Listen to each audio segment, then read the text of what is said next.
never on the decision side. Meet the founders of local tech startups who have 100,000 reasons to celebrate. Chicago's beloved local birds, Monty and Rose, forever remembered in a new lakefront carving. A look behind its making. We can share what we have with others through dance.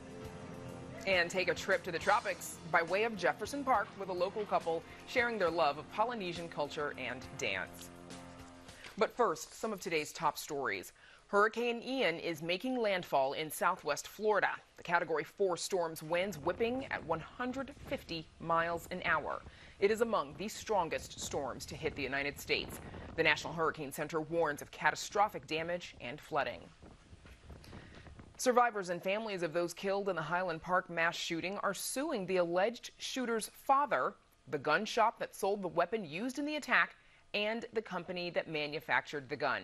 The suits allege, quote, the mass shooting at Highland Park's 4th of July parade was the foreseeable and entirely preventable result of a chain of events initiated by Smith & Wesson through predatory marketing. Death, physical harm, mental anguish. But Smith & Wesson has watched this happen from their corporate suite now for years and years. As they've watched their gun sales increase, their profits increase. Have they tuned down their marketing strategy, their advertising philosophy when it comes to vulnerable young men in this country? No. The lawsuit also claims the suspect's father is at fault for sponsoring his then teenage son to get a firearm owner's identification card, even though he was in obvious danger who had just threatened to kill his family with a machete. 7 people died in the shooting. The suspect has pleaded not guilty to multiple charges. Residents of 6 area nursing homes are suffering at the hands of one of the state's largest senior living providers. That's according to a class action lawsuit. AARP alleges that Alden's chronic, intentional, and dangerous understaffing harms residents. They've suffered from falls. They've suffered from unnecessary infections. They've suffered from preventable injuries. They've suffered from undiagnosed illnesses going untreated. And they've often suffered in addition to unsanitary and quite disgusting conditions that nobody should be living in. In a statement, an Alden spokesperson says the company doesn't discuss specifics of litigation, but that it is committed to providing quality care. Quote, Alden vigorously denies any and all allegations of wrongdoing set forth by the plaintiffs and their attorneys and is confident the judicial process will vindicate Alden in this action. Several of the homes cited are in Chicago. The others are in Harvey, Cicero, and McHenry. Up next, the latest on migrants arriving in Chicago from Texas. Stay with us. Chicago Tonight is made possible in part by Alexandra and John Nichols, the Jim and Kay Mabey family, the Polk Brothers Foundation, and the support of these donors.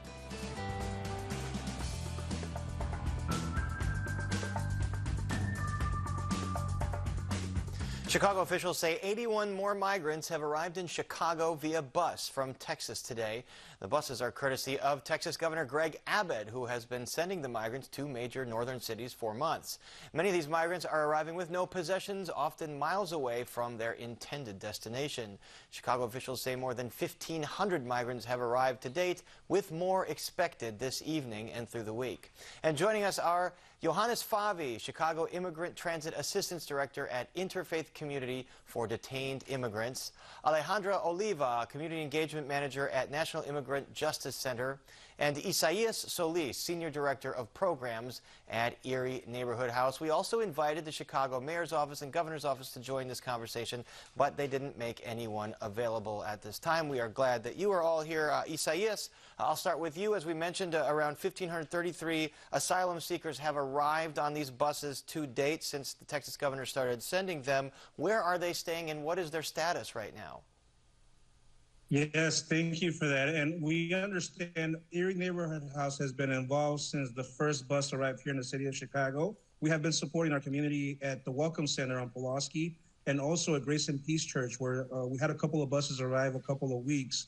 We understand from information that we received from IDHS and, of course, what we've seen and news outlets that most of our migrants are staying in hotels within the vicinity of the city and also outside of the city. And many of our community organizations right now are in the process of providing those direct services and also coordinating with the city and IDHS and the state to make sure that our migrants have all of the resources and services that they need. Alejandra Oliva, what are some of those resources and services that are available to the migrants when they arrive? Because we mentioned many of them are coming here without any possessions.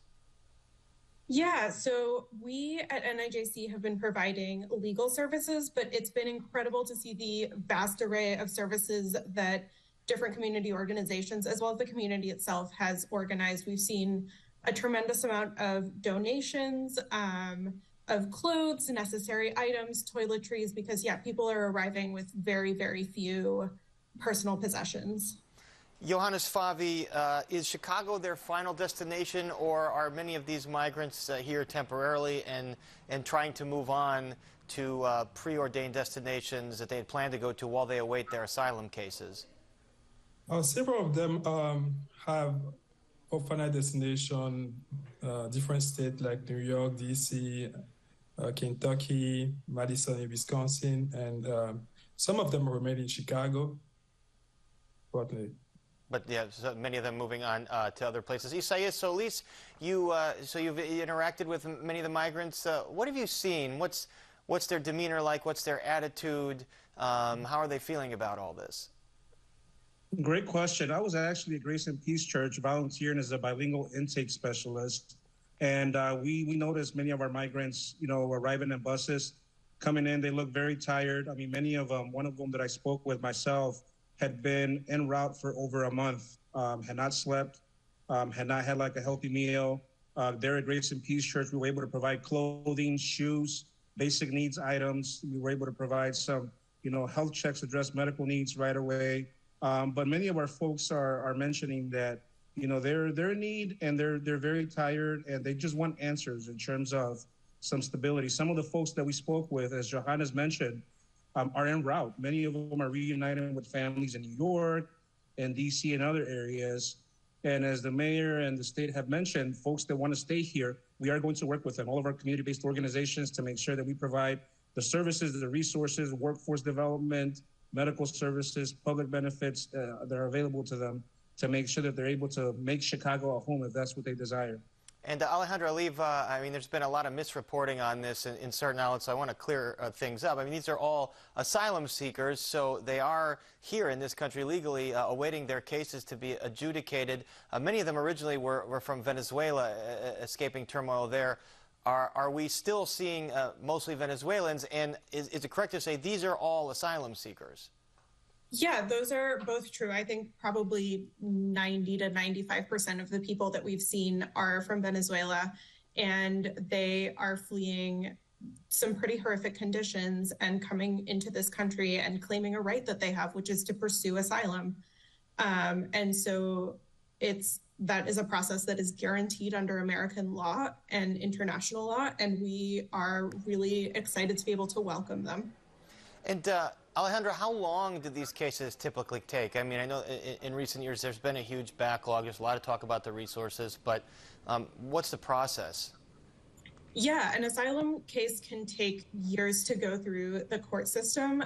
Right now, the first deadline that these folks are finding is to apply for asylum within that 1-year deadline and get that paperwork in before they've been in the country for 1 year. Johannes Favi, this started, at least this movement of migrants in buses from Texas started a couple weeks ago. Is there any indication how many more might arrive and how long this might go on?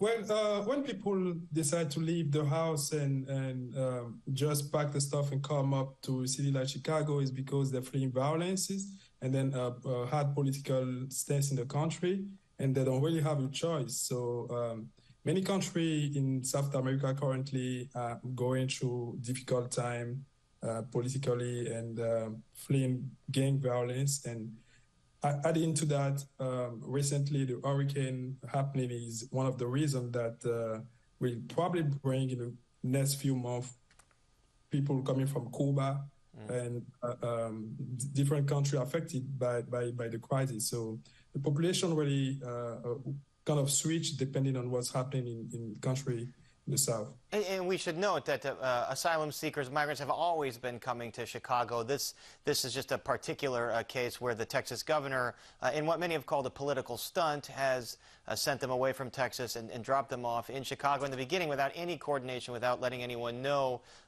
Isaias Solis, has the coordination been any better between Texas and Illinois in terms of what they plan to send here? And that was for Isaias. It looks like we might have lost Isaias there, so I'll give that to Alejandra. Is there any better coordination happening right now?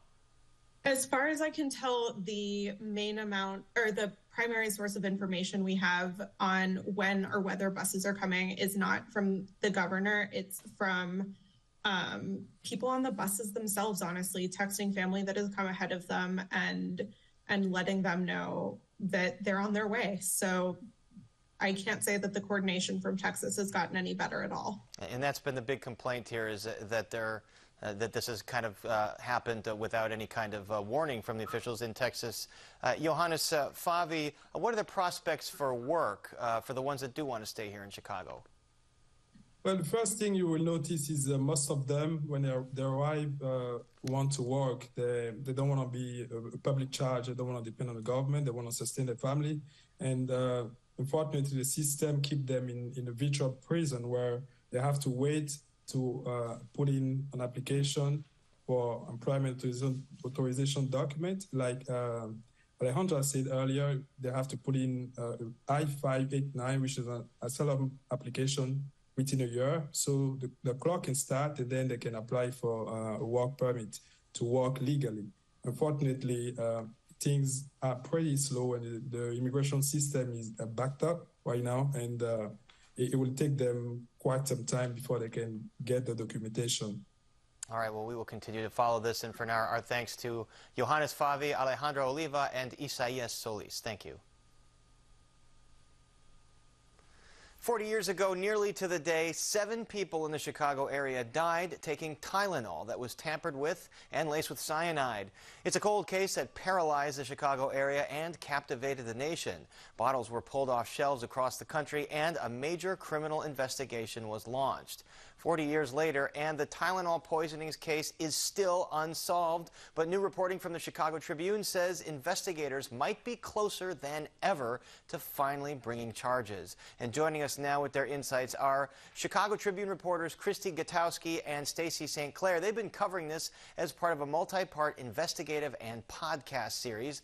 And Michael Petros, a clinical assistant professor at the University of Illinois Chicago's School of Public Health. Welcome all of you to Chicago tonight. Christy, we're right up on the 40th anniversary to the day. Take us back to that period, September 29th, 1982. Who were the victims and what were the circumstances around their sudden deaths?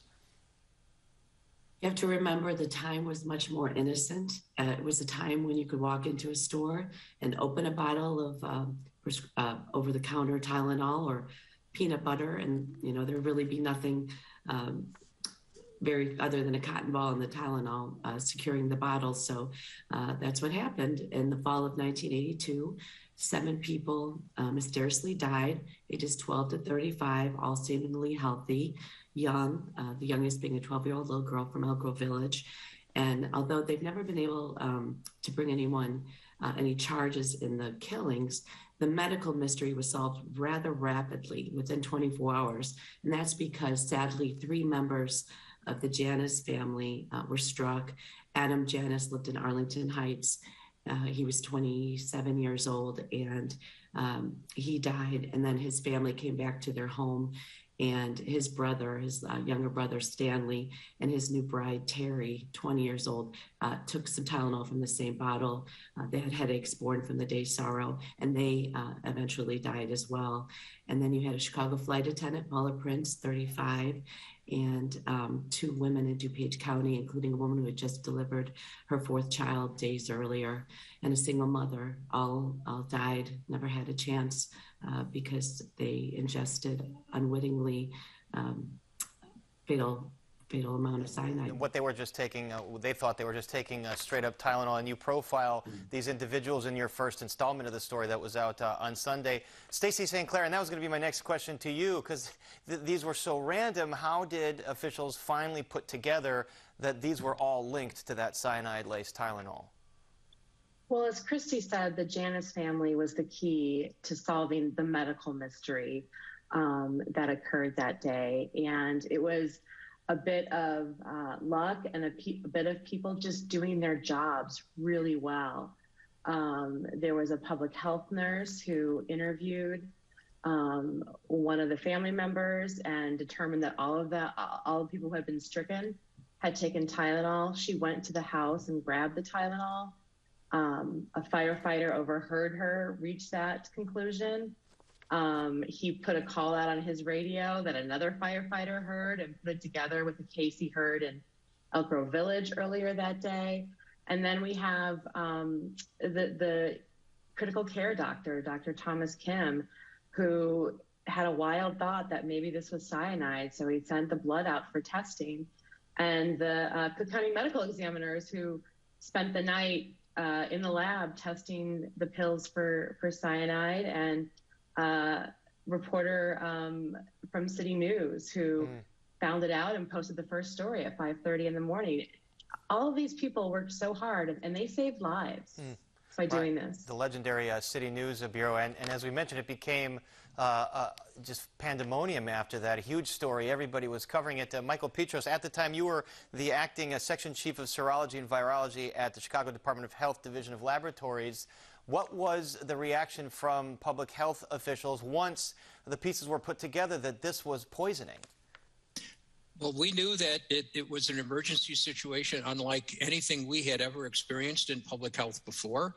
I mean, there's always been public health surveillance for infectious diseases and so forth, but this was just something that was just new and just completely shocking to us.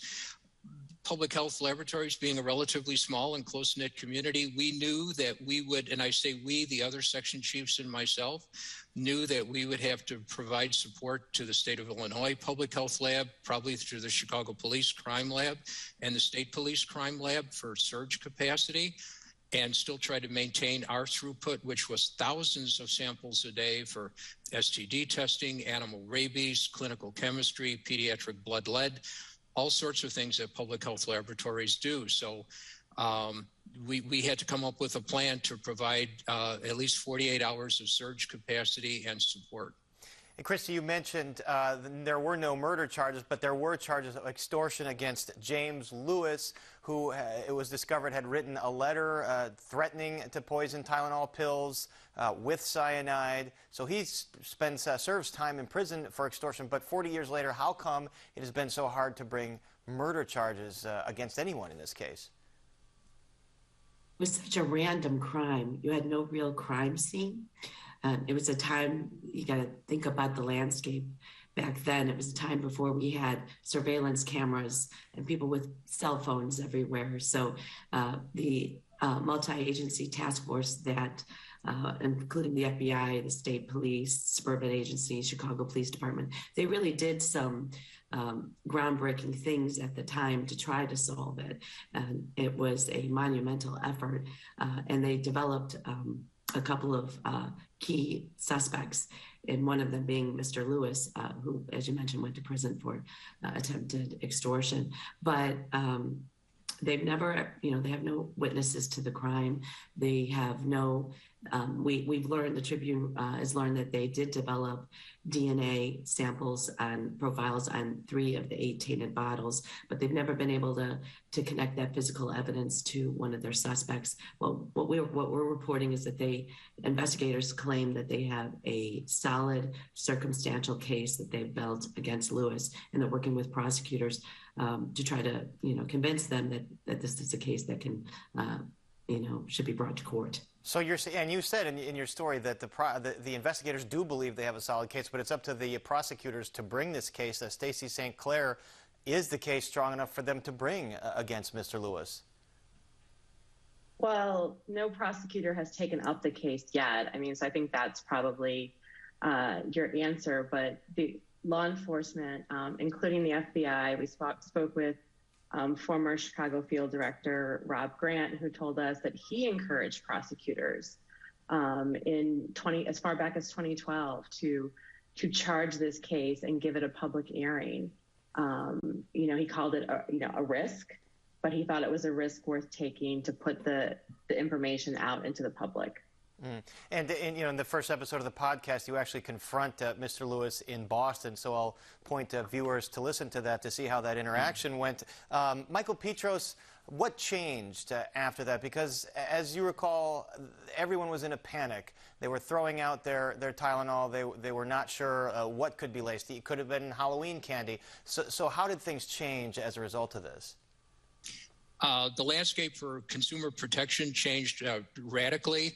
I had found that Halloween candy sales the following month were down, like 25%. Everyone was extremely cautious, and there were federal regulations eventually in place for consumer protection on how over-the-counter medicines, pain relievers, cough medicines, and so forth could be packaged with multiple levels of safety seals and packaging.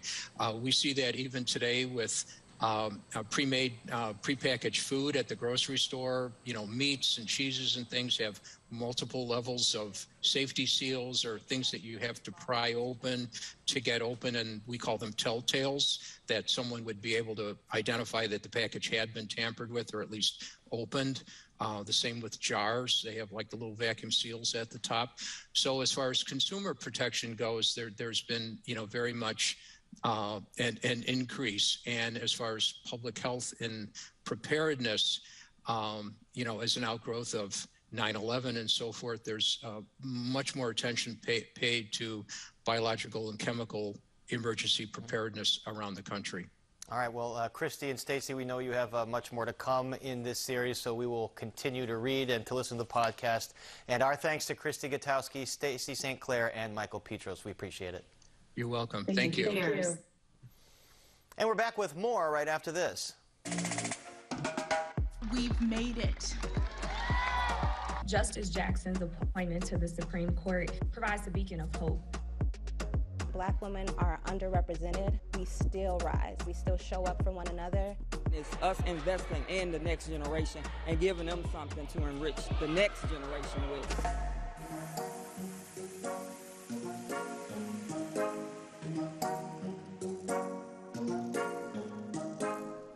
During the darkest days of winter, pretty much every Chicagoan has dreamed of balmy island breezes in a Polynesian paradise. But if a trip to Tahiti isn't in the cards for you this year, the dancers at Hokulea Academy can deliver a taste of the tropics by way of Jefferson Park. Producer Erica Gunderson has this hip-swinging story. Hawaiian hula is storytelling, and it really goes back. It's for the Hawaiians, it was a way of record keeping before there was a written language. In stage performances and in the studio, Ale Gabino and David Acevedo tell their love story through dance. We actually met at a Polynesian dance competition in Hawaii. And it was there when we became friends, we started talking. I love seeing him do what he loves to do, so I really enjoy when he dances and we dance together. Gabino, a native of Mexico, and Acevedo, who grew up in Chicago, are both lifelong dancers. 6 years after meeting in Hilo, Hawaii, they married in 2009. A year later, they opened Hokulea Academy of Polynesian Arts, where together they teach their other great love, the love of Polynesian culture and dance. Left, left, out, two. In Mexico, I feel like a family gathering. Everybody eats, everybody dances and play games, stuff like that. So that's something that I saw in the Polynesian culture, that they are very family oriented. It's all about the family. Polynesian dancing, it goes very deep into connecting to everything in nature, their ancestors, the land that they live in. And Hokulea's professional division performs all over the city, like at this community event in Albany Park. They say their aim is not only to entertain, but also to educate. They had no GPS or not really any maps other than the stars in the sky and the bird migration patterns. When Ale decided to move to Chicago, there was other Polynesian groups around and things like that, but what we really noticed is nothing was giving that authenticity that we would see in the islands. So as the story goes, if it doesn't exist, you create it. Our main focus out of all of the Polynesian cultures are Hawaii and Tahiti. When you go to a luau in Hawaii, they represent all of the cultures, all of the other Polynesian islands. You see the cocoa bra, the grass skirt, all the stuff, the fire dancer, the big headpieces, all the stuff being in Hawaii. So people just get that idea that that's all Hawaiian dancing.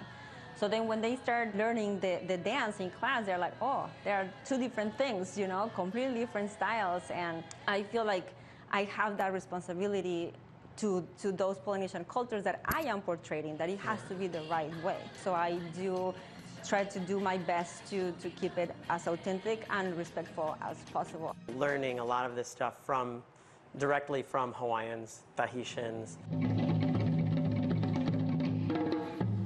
We teach that to our dancers, that these are the movements, these are the teachings we were taught, and in most Polynesian cultures, it's a gift, so you pass that gift on. Acevedo and Gabino say their students, who come from all over the Chicago area, often have a personal connection to Polynesian culture that leads them to seek out hokulea. I just received a call yesterday from a dancer who, born and raised in Hawaii. He's lived here in Chicago for 5 years and he misses home. And so for him, it's more about the camaraderie, the fellowship, that ohana, that family sense. But whether the dancers come from Hawaii, Mexico, or Chicago, and whether they learned those steps on a tropical island or in Jefferson Park, the story Hokulea tells always returns to love. When I do get to see him dance, like I'm just like in love. I'm like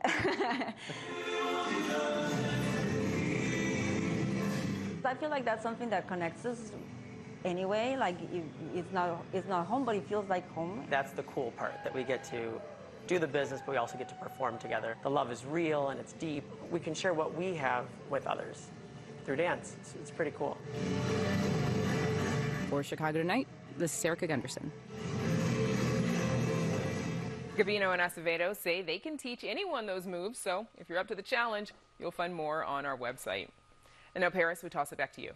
They can't teach anyone because I don't think they'll be able to teach me. I'm the impossible student. But who knows?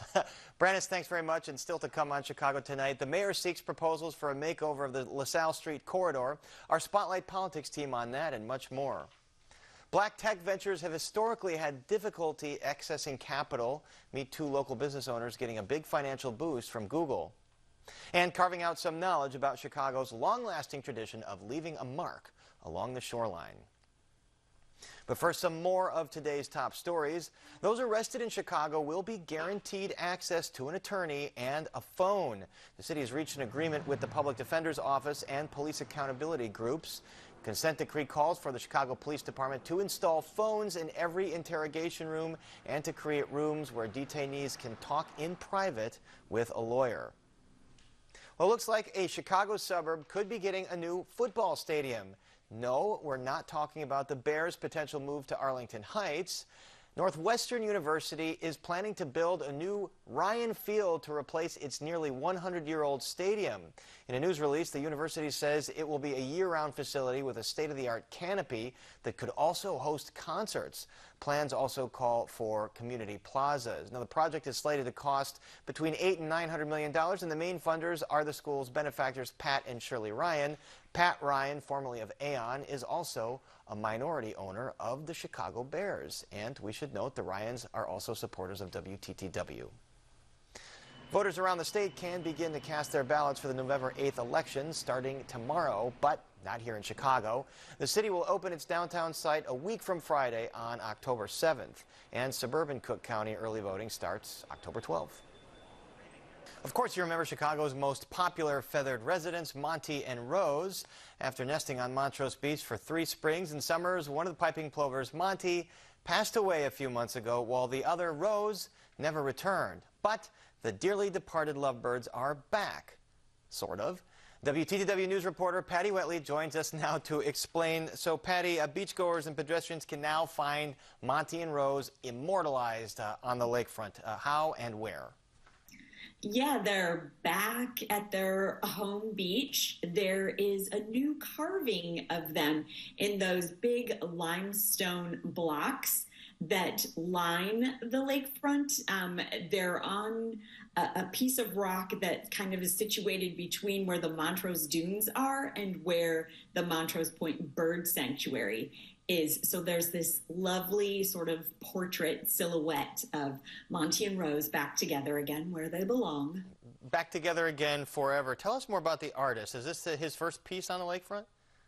Yeah, his name is Don DeSanti, and he is more typically a portrait painter of human beings. This is his first carving, and he just really was captivated by the story of Monty and Rose. He volunteers at the bird sanctuary there, spends a lot of time on the lakefront, loves the birds, is an artist, so this kind of brought together, merged so many of his personal interests. Are there other artists that do these kinds of sculptures in this stone along the lakefront? Oh, yes. There are thousands of these carvings up and down the lakefront from the Indiana line up to Hollywood.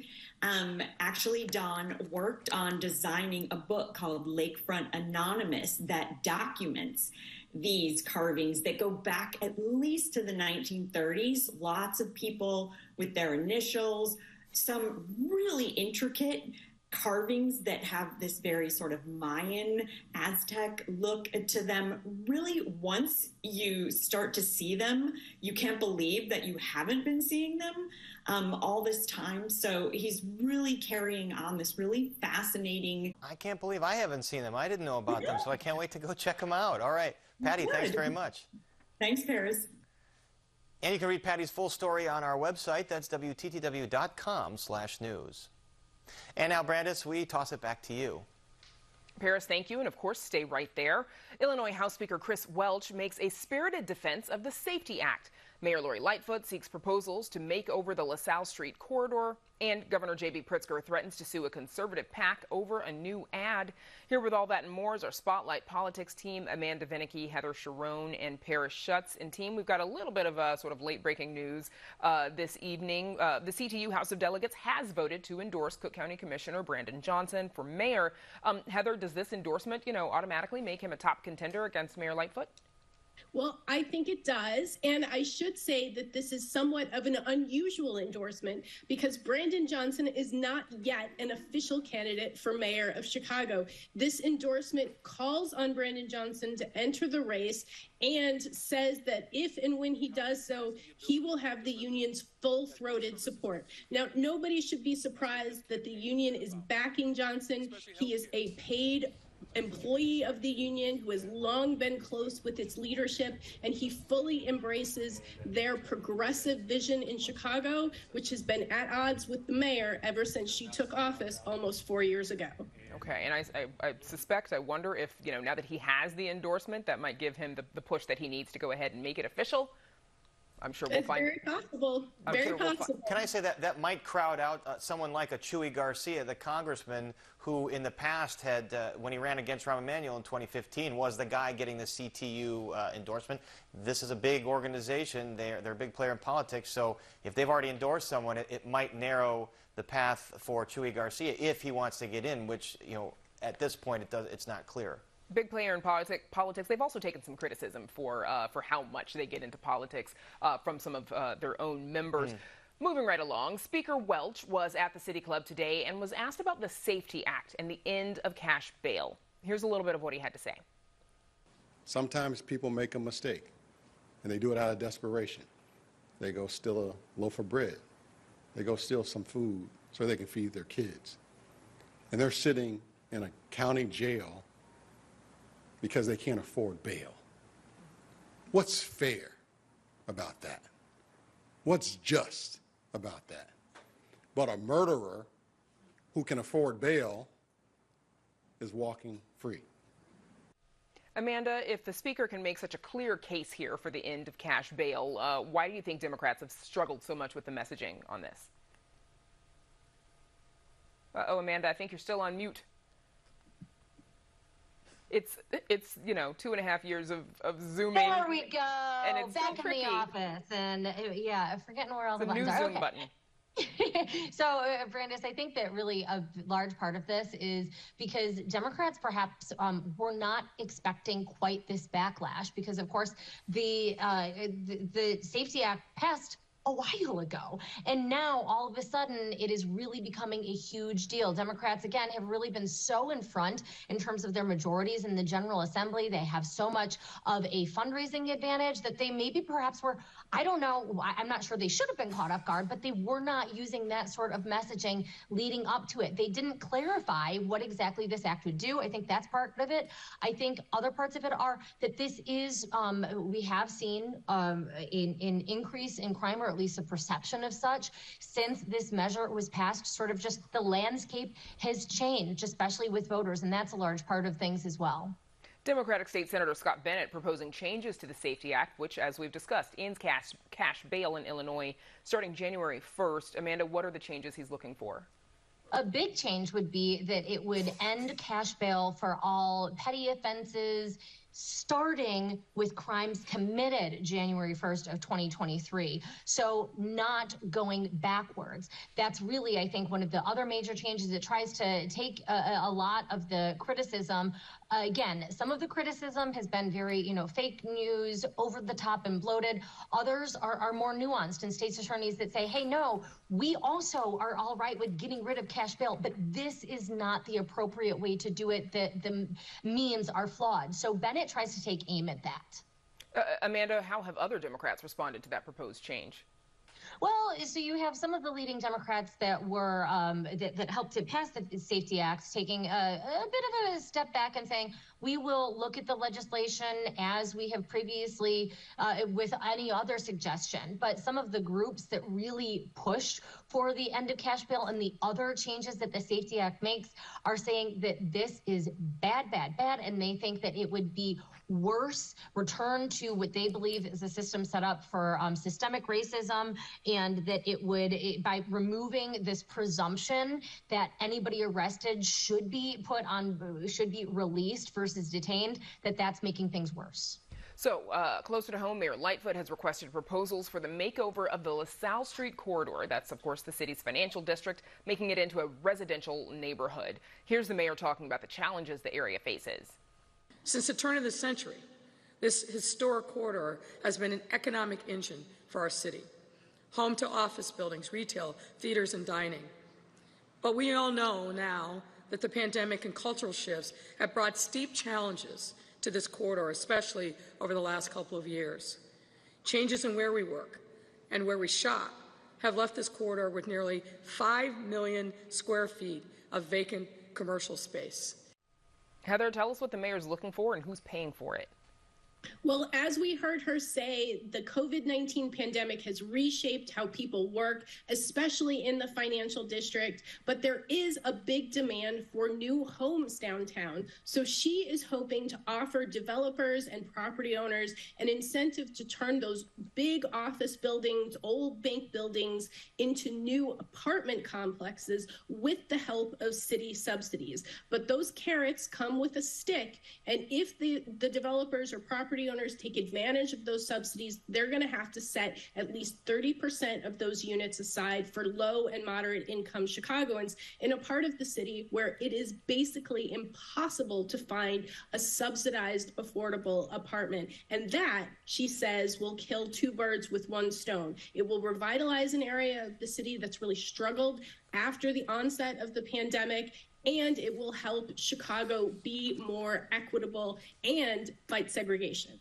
Paris, does this sort of represent the acceptance that the city, by the city, that some downtown office workers might not be coming back downtown? I think it's part of that, Brandis, but I think the Loop was facing headwinds in the financial district even before the pandemic. Obviously, the pandemic exacerbated, but city planners have been talking for years about the need to re-envision the financial district, the broader Loop, into something that is more akin to live, work, and play. So that means more residential, more mixed-use buildings in that. And, for years and years and years, the Loop became a ghost town at night because so few people live there. But the population has grown, something like 42,000 people now, so that's quite a neighborhood, and the future is in mixed use and is in more residential because, as you mentioned, a lot of those workers aren't coming back. The vacancy has been bad. Also, you've got areas like the West Loop that has been much hotter for new business buildings than the Loop, although now you have Google going to the Thompson Center.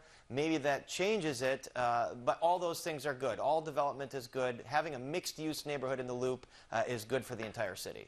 So, Heather, you reported out a fairly complicated story this week. The Illinois Supreme Court has sided with the city and ruled that it can withhold nearly 50 years' worth of police misconduct files despite the Freedom of Information Act requests. Now, as a candidate, we know the mayor professed her belief in transparency. Why had the city been fighting these? Well, they say it will cost the city nearly $8 million and take them 10 years to process all of these complaint files, which gives you a sense of how many Chicago police officers have faced complaints in the last 50 years. Now, she tried to broker an agreement that would have created a database full of complaints dating back to the year 2000, but that ran aground because it wasn't good enough for progressive aldermen and the former Inspector General Joseph Ferguson. So all of this has sort of remained in limbo, waiting for the Supreme Court ruling. It's unclear whether now that this has been settled, whether there'll be another effort to build this database, which the former city watchdog said was necessary to help restore the public trust in the Chicago Police Department, which, as we've all reported, has been truly beset with innumerable complaints about misconduct and wrongdoing. So shifting to a bit of education and state politics, again, State Representative Teresa Ma has moved to block $50 million in state funding for a near Southside high school. She's citing the lack of community engagement, calling the city's plans, quote, offensive. Amanda, what is it about the city's plan that has Ma so upset? Well, Brandis, I think you touched on it right there. She says that her major complaint is that there wasn't an authentic community discussion. She says that she feels as if she and the school are being used as pawns in an effort by Mayor Lightfoot to get reelected. So she also has an umbrage with where this proposed school would be located because it is on land that is owned by the Chicago Housing Authority. So let's be clear, this is funding that would come from the state to help build this school. And the reason that she would have an ability to sort of block it is because as a state legislature, Democrats in particular, because they're the ones that craft the budget because they're in charge, can kind of choose these member initiatives. So that's what she says. She's going to try to put a halt in sending this state money for the initiative. But can I jump in here? Because Ma, of course, she supported this, the idea of this, and there are a lot of community leaders in Chinatown that have been fighting for a school like this in Chinatown. So it appears that there might be some racial politics underpinning some of this because the location is not going to be in Chinatown. The location proposed here is on the other side of the Dan Ryan, which is predominantly African-American neighborhood. And, you know, Ma has held meetings with Chinatown community leaders, and they've all been excited about having a school there. And I think that there have been some older people and the mayor's office and CPS making the case that there might be racial politics involved here because Ma did support the idea of the school. Just, I think that her idea was to have it in Chinatown and be a predominantly Asian American school. Heather, what's been the response from the Lightfoot administration? Well, they are moving full steam ahead. The Chicago Board of Education voted 4-3 today to move forward with this process and to agree to spend $15 million to start designing this school. Now, that vote, razor thin, the decisive vote was cast by former Alderman Michael Scott, who was appointed to the school board by Mayor Lightfoot after Dwayne Truss, one of her original appointments to the Chicago Board of Education, said that he would not support this plan for this near South High School. She ousted Truss and replaced him with Michael Scott, who made good on that appointment today. This is going to be a source of significant controversy for many years to come, if not longer than that. It relies on tax increment financing funding, which has to be approved by the city council. This is quite a hot potato, and that approval is certainly no sure thing. So returning to state politics a bit, Amanda, Illinois Senators Michael Hastings and Emil Jones have declined to resign despite Governor Pritzker asking them to do so. What should we take from the fact that they're still in place? That they don't have to, that they are potentially facing some litigation, or at least in the case of Jones, certainly so, and could use a paycheck, that there is a separation of powers. And despite the governor making this call against fellow Democrats, granted weakened ones right now, there's nothing he can do to force them out. Okay. Paris, we've talked before about some of the controversial ads, the campaign literature disguised as newspapers being distributed by conservative Republican Dan Proft's PAC. In the past, Governor Pritzker has criticized the material as racist, and now the governor is threatening to sue the People Who Play by the Rules PAC for making false and defamatory statements in a new campaign ad. Tell us what's at issue here. Well, it's just the latest in this battle between Governor Pritzker and this PAC that is administered by Dan Proft, the conservative radio host, with most of the funding from billionaire conservative donor Dick Uihlein. And in this ad, a woman alleges that Governor Pritzker had her fired from her state job as a nurse. But Pritzker says, I did no such thing. And in fact, she told a local media outlet she had no proof that Pritzker actually got her fired. So Proft went and redid the ad and took that whole firing allegation out of it. But, there's this WGN poll out today showing Pritzker with a 51 to about 36% lead over Bailey, and that crime is not really a high issue on voters' minds. And Proft and Bailey and Republicans have gone all in on this issue of crime. It doesn't seem to be resonating so far if you take a look at this WGN poll. All right, and that election is in, what, month and a half? Nod? Yep. All right, that's Spotlight Politics. Heather Sharon, Amanda Vinicky, Paris Schutz. Thanks. Up next, a look at why black tech ventures have historically had difficulty accessing capital. That's in a conversation that first aired on Chicago Tonight Black Voices. But first, a look at the weather.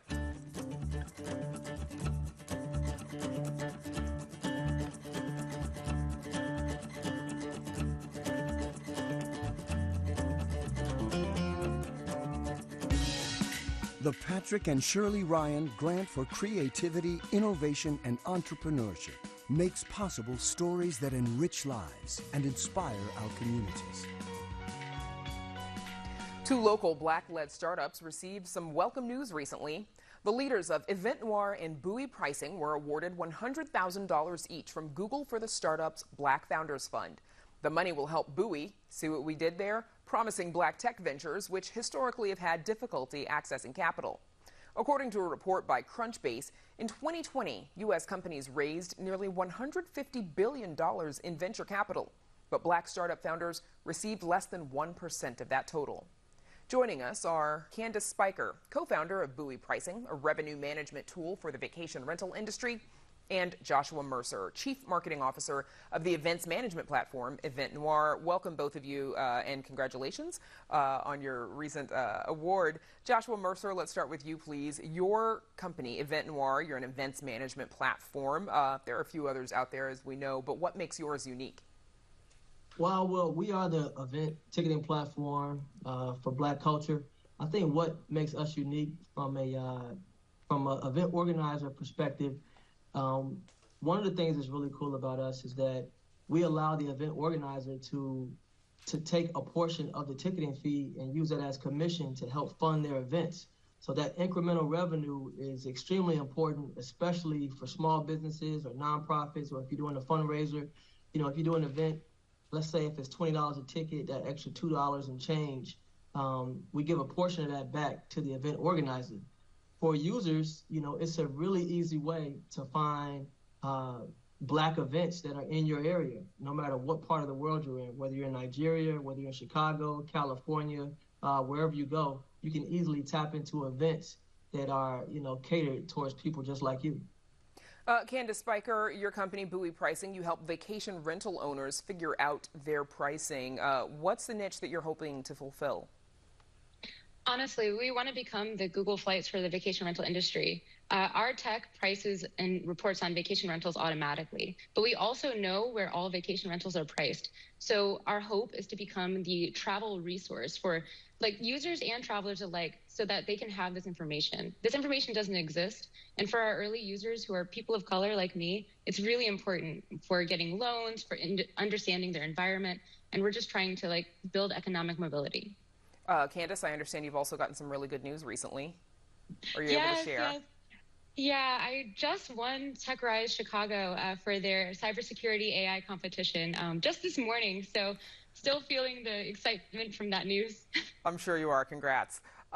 Joshua Mercer, what is the grant that you all received from the Google, the fund? How's that going to help you move your business forward? It's going to be tremendous for us. If you're not in tech and heavily invested in tech, it's really hard for your company to survive. So it's really going to allow us to double down on the engineering that's required for us to stay relevant. Right now we have over 400,000 users on our platform. We have over 1,500 event planners. So we can't afford at any moment for our website to go down. We have a huge event coming up next week in Washington, D.C. during Howard's homecoming. Already over 20,000 tickets sold. So when you're having that level of responsibility, having good engineers is extremely important, but it also is going to allow us to do more marketing and more branding that's needed to spread the word about our platform and what we're seeking to accomplish. Candace, what about you? How will this grant help you take your business to the next level? It's been really hard to raise money, and all of our competitors are venture backed, and this company is run by myself and my husband. So this money is really going to continue our mission of building technology that's really helpful for people and their users. We're using this to not only build more connections and to access more users, but we're also using it to continue teaching in revenue management groups. We provide content, and we're trying to help make more people experts in this industry so that they can be successful. Joshua, what are some of the difficulties that you might have encountered while trying to get investment funding? Wow, I mean, every day is a challenge. Whether it's it's digging into the numbers. You go back and you'll present to someone, and they'll like your idea, but then they'll say, well, what about this, or what is it that. Because our idea isn't really like a novel idea. I mean, you have other ticketing platforms that are out there. So sometimes it's hard for someone that doesn't have the same background as you to identify the pain point. But we've been doing this for 20 years, just event planning. So we, our CEO, Jeff Osuji, and our other founder, Femi Masha, we have extensive knowledge of the event planning industry. So sometimes expressing what the problem is and the solution, it can be difficult, but thankfully, we've been able to do that over these last 3 years, and we've just written it out, and we've been able to get blessed with $100K. Yeah, congrats. And Candace, same question to you. You mentioned, it's difficult to raise that capital. What are some of the challenges that you've experienced? It's been a lot of where's your traction? Where are your numbers? Who's your network? We get a lot of no's before we get the yes. And that's why these institutions, these accelerators have been incredibly crucial for Bowie, because we, like Josh has said, we have a fighting chance against people who are always getting funded easily. We had to build technology before we even got to a place for people to invest. And so now we're just paying ourselves back and continuing to build our mission. But these funds have been incredibly helpful, just like Techstars Chicago has been incredibly helpful for us. And I'm so grateful for the community. It sounds like you're both off to a really good start. We've got about 30 seconds left. Joshua, why is it important to have targeted investment for Black-led startups? It's extremely critical because a lot of times, people that look like us, we're always on the consumer side and never on the decision side. So to have people that look like you, it's going to be more intention and more thought and less manipulation when it comes to technology. I'm a father of two, and I'm always telling my kids to get off of YouTube, get off of that, get off of this. But, I think, when you have people that look like you won't be underrepresented in the boardroom. And that's what's important to me. All right, that's a good place to leave it. Best of luck to you both. Our thanks to Joshua Mercer and Candace Spiker. Thank you so much. Back to wrap things up right after this. Chicago Tonight is made possible in part by Alexandra and John Nichols, the Jim and Kay Mabey family, the Polk Brothers Foundation, and the support of these donors.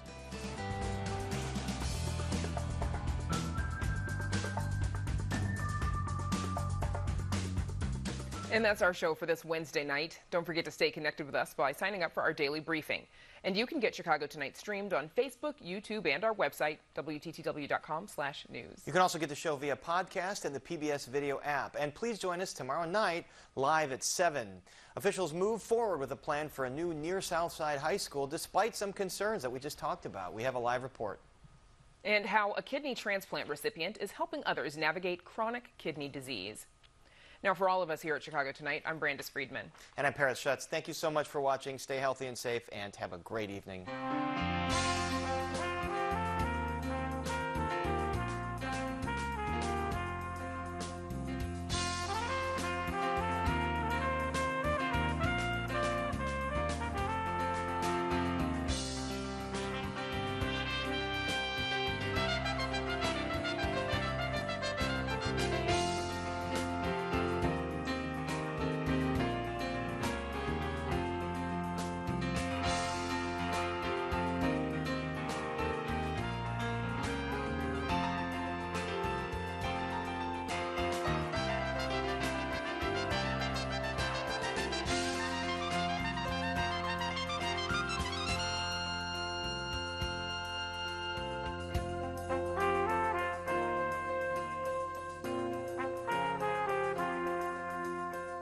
Closed captioning is made possible by Robert A. Clifford and Clifford Law Offices, a Chicago personal injury and wrongful death firm that is proud of its partners named Illinois leading lawyers by the Law Bulletin Publishing Company of Chicago.